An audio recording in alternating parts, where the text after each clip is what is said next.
she left the note on the kitchen counter. No envelope. No ceremony. Just a single page, written in the steady handwriting of a woman who had made her decision long before her hands were ready to execute it. I gave you my heart. You gave me pain. Goodbye. Forever. The ring sat beside it. Still catching light. Still perfect. Still everything it had promised to be the night Nico Valenti placed it on her finger with the rare, unguarded expression of a man who had briefly, dangerously, allowed himself to believe he deserved something good. That was 8 months ago. This was now. She walked out of the penthouse at 2 a.m. in the rain with one bag and the specific posture of a woman who had decided not to look back, because looking back was how people talked themselves out of surviving. She didn't cry until she reached the waterfront. And then she cried the way people cry when they finally stop performing strength, completely, privately, with her face turned into the rain so nobody could see. For blocks away, in a room full of men who feared him, Nico Valenti was closing a deal that would expand his empire across 3 countries. He didn't notice she was gone until morning. By then, everything had already begun to end. If dangerous love, impossible regret, and stories that refuse to let you go pull you in, subscribe now. Because this story will stay with you long after it ends. Nico Valenti had learned, at 17, that the world was a transaction. His father had taught him this, not through philosophy or conversation, but through demonstration. Through the way the elder Valenti had sat across negotiation tables and reduced every relationship in his life to its utility. Through the way love had been expressed, in their household, through provision rather than presence. Through the way his mother had eventually stopped trying to reach the man behind the empire and simply grown quiet, and remained quiet, until she was gone. Nico had watched all of this and filed it under, the cost of what we are. He built his empire the same way. Efficiently. Strategically. With the cold precision of a man who understood that sentiment was a liability and that power, genuine, structural, undeniable power, was the only language that protected the people you were responsible for. He was 32 when he met Elena Kwon at a charity auction in Milan that he attended not from generosity but from political calculation. She was there representing the non-profit organization she ran, a legal advocacy group that provided defense services to people who couldn't afford them. He noticed her because she looked entirely out of place and entirely unaware of it, which was the most interesting combination he had encountered in years. She wore a green dress. She argued with a senator's wife about prison reform over canapés. She didn't know who Nico was, which he discovered when he introduced himself, and her expression contained no fear, no adjustment, no performance. Just mild curiosity. "Are you the one who bought the Caravaggio?" she asked. "Yes," he said. "Why? You don't look like someone who needs art." He had no idea what to do with that sentence. Which meant, he decided, that he needed to keep talking to her. They spoke for 3 hours. He asked her back the following week. Then the week after. She was careful, not in the way that people are careful around power, but in the way that people are careful around fire when they've been burned before. She moved toward him with her eyes open, asking questions other women never asked, drawing lines other women never drew, and then holding those lines in the specific way of someone who understood the difference between a boundary and a wall. He fell in love with her without knowing what was happening until it was already complete. That was the problem. He had no vocabulary for it. No framework. Every tool he possessed for managing the world, control, strategy, emotional distance, was inadequate to the experience of Elena Kwon sitting across from him at dinner, saying, "One day you'll realize love was the only thing that was ever actually protecting you." He hadn't known what she meant. He thought it was romantic. He didn't understand it was a prophecy. He didn't break her with cruelty. That was the thing nobody would have believed, that Nico Valenti, who could dismantle a man's entire financial architecture with one call, who could end careers and redirect power with the economy of a chess player, had destroyed the woman he loved not through any single act of violence but through accumulated, invisible neglect. It started with the meetings. She understood his world required time. She had never asked for all of him, she was not that kind of woman. She had simply asked for enough. For the particular portion of his presence that said, "You exist to me beyond your utility." He cancelled dinner 11 times in 3 months. Not from indifference, from the specific blindness of a man who had been trained, since boyhood, to prioritize the empire over everything inside it. She stopped commenting on the cancellations. She had learned that commenting produced apologies that produced a week of effort that produced another cancellation. She was not interested in cycles. But she noticed. He didn't see that she was noticing. He mistook her silence for acceptance. Then came the night of the Ferrara contract. He had needed information, specific, privileged information about the city's zoning commission that would have positioned his construction interests advantageously. Elena, through her legal work, had proximity to that information. He hadn't thought of it as a request. He had thought of it as obvious. They were together, their worlds connected, why wouldn't she help? She had looked at him for a long moment when he asked. "You want me to compromise my client's confidentiality," she said. "I want you to share information that protects our future," he said. "Your future," she said quietly. "My client's confidentiality." He had been annoyed. He had said things he meant at the time and would think about for years afterward. Words that weren't shouted, he almost never shouted, but that were precise and cold and landed the way precisely delivered words always land harder than violence. "This is what you do, Elena. You make everything a moral exercise. You're with a man who runs an empire and you act surprised when the empire requires things." She didn't respond. She put on her coat. She left. He assumed she was angry and would return when the anger passed. This had been his model for every conflict in his life. People moved away from him temporarily and then returned to their position because his position was, ultimately, the stable one. She came back that night. But something came back different. He would spend a long time failing to notice. She had known about the threat for 6 weeks before she left. That was the part that would later destroy him, not that she had known, but that she had been quietly, methodically working to eliminate it while he continued to treat her like furniture dressed in loyalty. The Greco family had been Nico's enemies for 4 years. Operational rivals first, then political opponents, then, after the Palermo incident, something more dangerous and more personal. They operated with the patience of people who understood that the best revenge was structural. They didn't attack frontally. They positioned. What Nico didn't know, what his entire intelligence apparatus had failed to surface, was that the Grecos had spent 18 months building a case for the Italian Financial Crimes Authority. Documented transactions. Witnesses with incentives. A carefully assembled file that, if delivered, would not merely embarrass the Valenti operation. It would end it. Elena had learned about the file through her legal network. A contact. A conversation that was meant to be something else and became something she couldn't unknow. She had spent 6 weeks navigating the most difficult moral landscape of her life. She loved him. She was not confused about that. But she had also watched him, over 8 months, treat her love as infrastructure, present, reliable, never requiring maintenance because it had never collapsed before. She had made 3 separate attempts to tell him about the threat. 3 evenings where she had arrived with the specific intention of opening the conversation that needed to happen. The first time, he was on a call that lasted 4 hours. The second time, he told her he was tired and needed her to be low maintenance tonight. Low maintenance. She had stood in the kitchen of the penthouse after he said that and felt something shift, quietly, permanently, in the structure of what she was willing to carry. The third time, she had sat across from him at dinner and said, "Nico, I need you to actually listen to me tonight. Not as background. As the person who loves you." He had looked at his phone. Once. Briefly.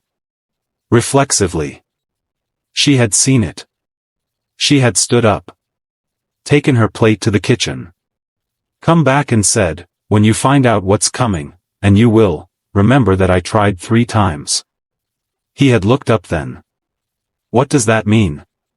It means some warnings come in the language of love and they only sound like complaints until it's too late. He had gone back to his phone. She left the note 2 weeks later. And the file reached the financial authority 12 days after that. The call came at 6:15 a.m.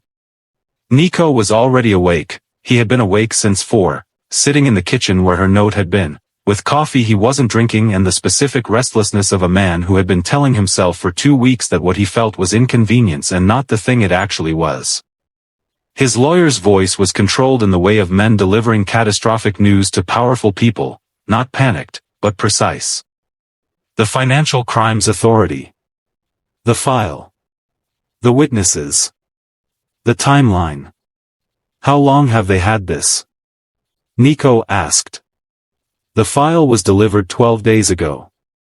But the construction period was 18 months. They've been building it for a year and a half. 18 months. Inside his operation. Inside his financial architecture. Inside the blind spots he had been too confident to acknowledge existed. He asked the questions he needed to ask. Got the answers that mapped the shape of his exposure. Understood, with the cold clarity of someone whose intelligence had always been his primary asset, exactly how serious this was. Then he asked a different question. Is there any indication of how they accessed the commission information? The specific zoning transaction records? A pause. The source appears to have been internal to the commission itself. A contact with legal access. Someone with connections to advocacy infrastructure. Advocacy infrastructure. The phrase landed quietly. He sat very still. He thought about Elena's legal network. About the 6 weeks before she left when she had been slightly quieter than usual, slightly more watchful, slightly more deliberate in the way she moved through conversations with him. He thought about what she had said at dinner. Some warnings come in the language of love and they only sound like complaints until it's too late. He stood up. He went to the kitchen. He looked at the place on the counter where the note had been. Where the ring had been. Both gone now, he had put them in his drawer in the particular denial of someone not ready to finalize a reality. He pulled out the note. Read it again. I gave you my heart. You gave me pain. She had known. She had tried to tell him. He had looked at his phone. He sat down on the kitchen floor, not dramatically, but the way a man sits when his legs have received information his mind is still refusing to process, and stayed there for a long time. His empire was under attack. And the only person who had seen it coming had spent 6 weeks trying to warn him, and he had heard her as noise. He pressed his hand flat against the floor. And for the first time in 15 years, Nico Valenti was afraid. Tell me honestly, if you were in his position, would you fight for her after everything you put her through? Comment below. She went home. Not to him, to the city that had been hers before him. Naples. The apartment she had kept paying the rent on throughout their relationship, not from lack of commitment but from the specific wisdom of a woman who understood that a person should always have a place that belongs entirely to herself. Her friend Julia was there when she arrived, had been there since Elena's first message 2 weeks prior, which had said nothing except, "I'm coming. I need a week." Julia, who knew everything and asked only what was offered, had made coffee and said nothing about Nico Valenti and everything through the quality of her presence. Elena slept for 11 hours the first night. She woke feeling not better but more solid. The particular recovery that comes not from distance but from returning to yourself after time spent in someone else's gravity. She went back to her work. Her actual work, the cases, the clients, the people whose lives intersected with systems designed to grind them into smaller versions of themselves. She had 3 active cases that had been running on minimal attention for months while she managed the impossible private mathematics of loving a man who didn't know how to be loved. She threw herself into the cases. She did not contact Nico. She knew, she had known since before she left, about the file. About what was coming. She had not delivered the information to his enemies. She would not have done that, regardless of what he had given her. But she had also understood, by the third unanswered attempt, that she was not going to be the one to save him from himself. If warning him had been possible, she would have. He had made it impossible. She grieved him properly, in those weeks, not the image of him, not the empire or the penthouse or the man that other people saw, but the version she had glimpsed occasionally, unexpectedly. The version that laughed at things that weren't meant to be funny. The version that had held her at 3 a.m. when a case verdict went wrong and said nothing, just held her, steady and present, for an hour. That man was real. She had not invented him. She grieved him like something that had genuinely existed and genuinely been lost. And then, for weeks after she left, on a Tuesday morning in Naples with coffee on the stove and her case files on the table, her phone showed a number she recognized and had not expected. She let it ring. She looked at the coffee. She thought about all the times she had answered when she should have taken the moment to think. She let it ring until it stopped. Then she put the phone face down and went back to her files. Because this time, he was going to have to work for it. The empire held, technically. His lawyers were extraordinary. His financial structure was complex enough that full exposure would take time, months, possibly longer, to navigate through the authorities' machinery. The immediate threat was managed. But Nico had stopped caring about the immediate threat. He cared about the call she hadn't answered. He called twice more over the following week. Both unanswered. No message, she wasn't refusing to engage. She was simply requiring something he had never been required to demonstrate before, effort. He went to his study and sat with the note for a long time. I gave you my heart. You gave me pain. He had been replaying the previous 8 months with the obsessive, merciless precision of a man whose analytical mind had turned on his own history. Every cancelled dinner. Every moment he had reached for his phone in the middle of a conversation. Every time she had tried to reach him through the fortress he called composure and he had interpreted her reaching as pressure rather than the thing it was. He began making lists. Not of her wrongs, there weren't enough to fill a page. But of his. The specific register of a man honest enough to itemize his failures when the cost of pretending they weren't his became higher than the cost of admission. The Ferrara conversation appeared at the top. Low maintenance. He stared at those 2 words for a long time. He had said that. To Elena Kwon, who had spent 18 months quietly protecting him from a threat he hadn't seen. Who had tried 3 times to tell him. Who had loved him with the specific, costly commitment of someone who had chosen him with full awareness of what he was and decided the man underneath was worth it. And he had told her to be low maintenance. He called Julia. Not Elena, Julia. He had her number from an event 2 years prior. She answered. I know who this is, she said. And she doesn't know I'm talking to you. I know, he said. I'm not asking you to broker anything. I'm asking you one question. Pause. What? Is she okay? Long silence. She's grieving, Julia said finally. Not dramatically. In the way that people grieve things that actually mattered. Tell me what I should do, he said. I'm not going to do that. Julia. She spent 8 months telling you what she needed, Julia said. Figure it out yourself. That's the point. She hung up. He sat with that for a very long time. Then he stood up. Got in his car. Drove himself, no driver, no security, alone for the first time in years, south through the night toward Naples. He had no plan. No strategy. No leverage. Just a ring in his pocket and the specific terror of a man who understands, for the first time, that the thing he is walking toward might be the only thing that was ever real.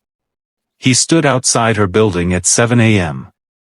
Not at her door, at the street-level entrance, in the rain, which had been following him like editorial commentary for weeks. He didn't call ahead. He didn't send a message. He stood on the pavement in his black coat, wet inside 2 minutes, and waited. He waited for 2 hours.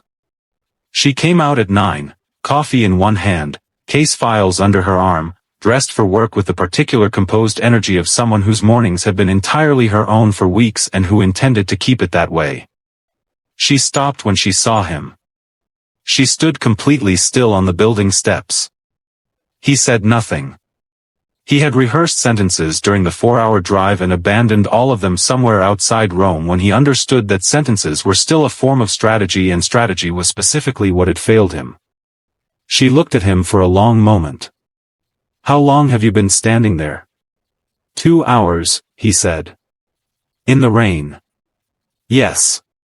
She looked at him with an expression he couldn't read completely. Not soft, not closed. Something more complex, the face of a woman who was doing rapid, serious internal accounting. "I'm not inviting you up," she said. "I know. I'm going to work." "I know. Then why are you here?" He looked at her. Without strategy. Without the composed, impenetrable expression he had perfected over 15 years of operating in rooms that required it. "Because I stood at a counter where you left a note," he said, "and I finally understood everything you'd been trying to tell me for months. And I couldn't unknow it and keep being the person who didn't come." The rain continued. She shifted the files under her arm. "I knew about the threat before I left," she said. "I tried to tell you 3 times. "I know," he said. "I've counted every time." "You looked at your phone." "Yes. And now your empire is in trouble and you've driven to Naples." "My empire has lawyers," he said. "You don't have a replacement." Something moved through her expression, brief, controlled. She looked away for a moment. "I have to get to work," she said. "I know," he said. She walked past him. Stopped at the pavement's edge. Didn't turn around. "There's a cafe on the corner," she said. "If you're still there at noon, we'll talk." She left without looking back. He walked to the cafe. He was there at noon. He was there at 11. She arrived at noon exactly.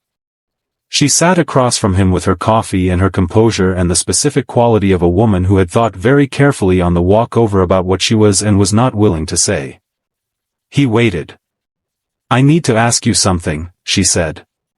"And I need you to answer it honestly. Not diplomatically. Not strategically. Actually honestly." "Yes," he said. "Did you ever treat me as though I mattered as much as the empire?" The question landed exactly as it was intended, without escape route, without interpretive cushion. He could have qualified. He could have identified exceptions, moments of genuine priority, evidence in his defense. He didn't. "No," he said. "Not consistently enough." She nodded slowly. "Why not?" "Because I built my entire architecture on the belief that love was something you maintain by providing for it. Not by being present inside it. I learned it before I understood it was the wrong lesson. And now? Now I understand that I had someone who loved me with full knowledge of what I was, not the empire, not the reputation, the actual person, and I treated that as default. As given. As something that didn't require reciprocal attention because it was already there." She looked at her coffee. "Do you know what hurt the most?" she said. "Not the canceled dinners. Not the phone. It was the Ferrara request. Because that was the moment I understood you saw me as a resource. Not as a partner. A resource." "I know," he said. "I've thought about nothing else. I want you to understand something, Nico." She looked at him directly. "I didn't leave because I stopped loving you. I left because I couldn't stay without losing myself. And I have spent too long building myself to surrender it to someone who didn't see it was there. I see it now, he said. You see it because I'm gone, she said. That's the problem. Absence shouldn't be the price of visibility. He was quiet. She was right. She had always been right. That was the devastating consistency of Elena Kwon. She was not cruel, not dramatic, not vindictive. She was simply, persistently, irrefutably honest about the shape of things. What would it take, he said slowly, for me to earn the right to try again? Not to resume. To try. From the beginning. She looked at him for a long time. I'll tell you when I know, she said. Okay, he said. That might take a while. I know, he said. I'll be here. She stood. Picked up her bag. Paused. You're really going to wait, she said. Not a question. I have nothing more important to do, he said. And I mean that differently than I would have meant it 8 months ago. She left. He stayed at the table for a long time. Outside, Naples moved around him, indifferent and alive. For the first time, he didn't reach for his phone. He stayed in Naples. Not in her building, not in her life, not yet. He was not owed access to either of those, but in the city. A hotel near the waterfront. A different geography, a different pace. A place where his name carried weight but where the weight felt, for the first time, like something he could choose to set down. He restructured his presence with his operation over the phone. His second, a man named Caruso who had been competent and underused for years, was elevated formally. Decisions that had required Nico's personal authority were redistributed. He was still the head. But he was no longer the entire body. His lawyers noticed. His associates noticed. Some said nothing. One asked, with careful diplomatic phrasing, whether he was losing focus. No, he said. I'm finding it. He saw Elena twice in the first 2 weeks. Not by engineering, she invited him. Brief, bounded, specific. Coffee once. A walk once. Both with the particular quality of two people whose emotional vocabulary had been reset to zero and who were choosing, word by word, to build a new one. He learned things he hadn't known. That she had grown up in Naples but studied in Seoul. That she had become a legal advocate because her older brother had been failed by a system she could not, afterward, simply observe. That she played chess badly and knew it and played anyway. That she laughed at things that weren't funny, the same as him. He learned that she had known, from the second month of their relationship, that his capacity for presence was the wound. Not his past, not the empire, not the violence he had inherited and learned to manage.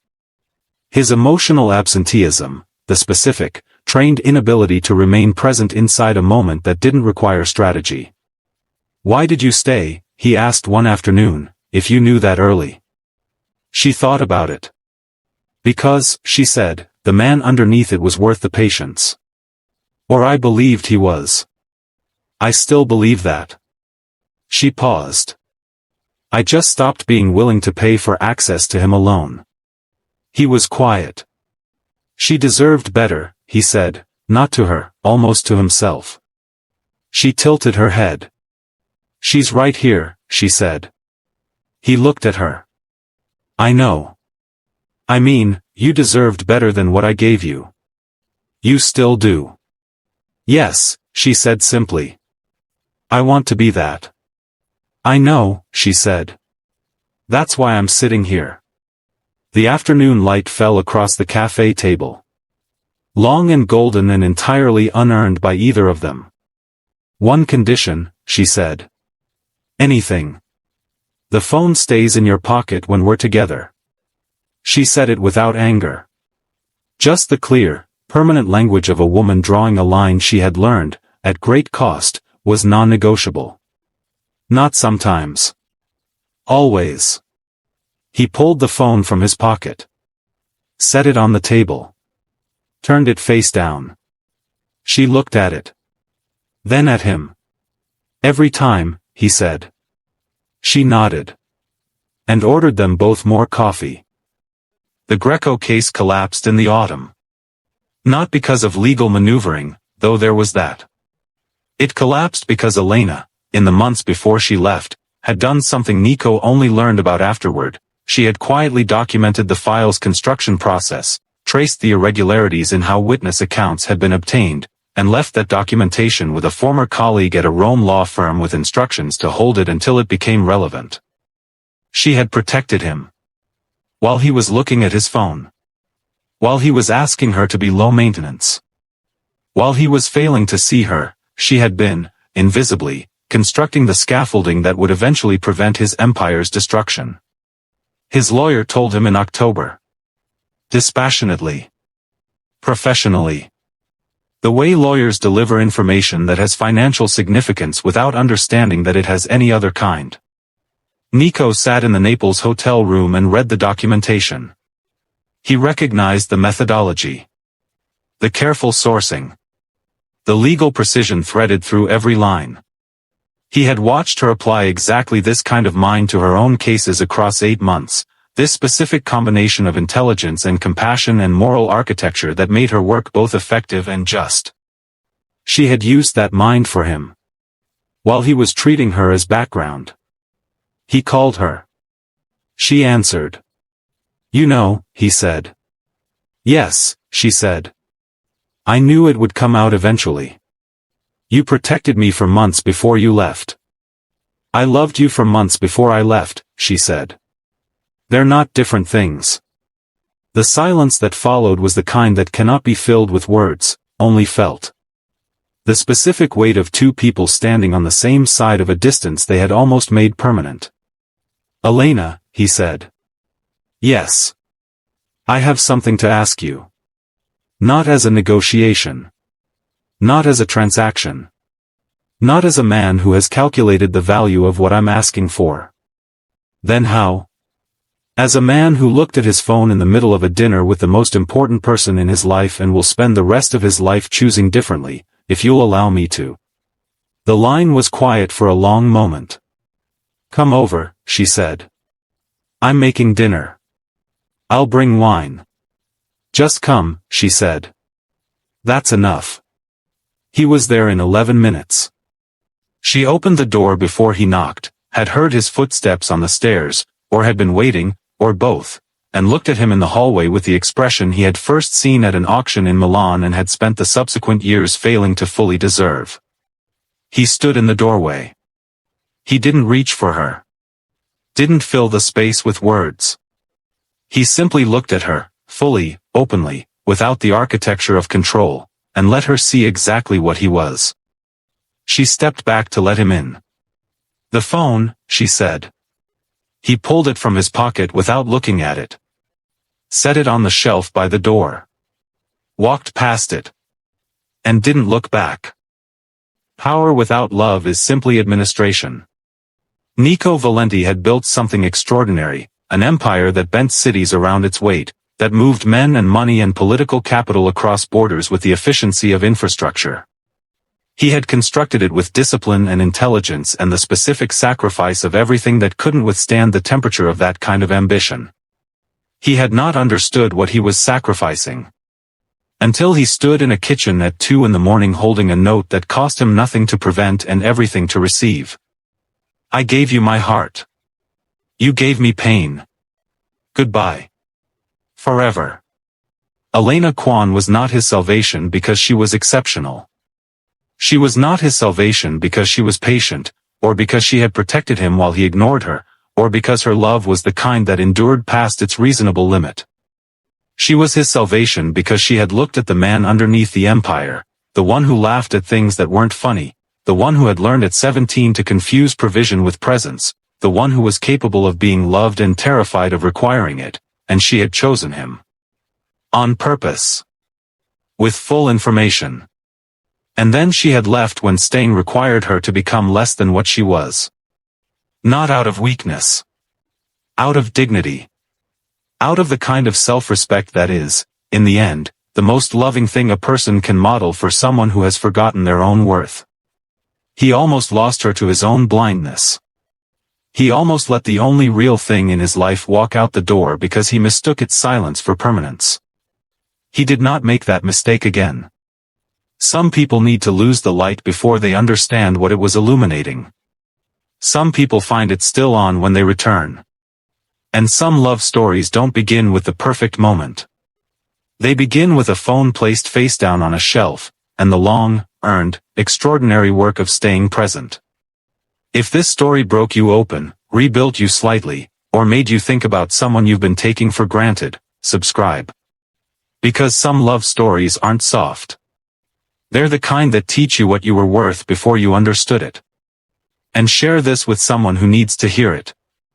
Comment below, did he deserve her forgiveness, or did she deserve better than a second chance with the same man?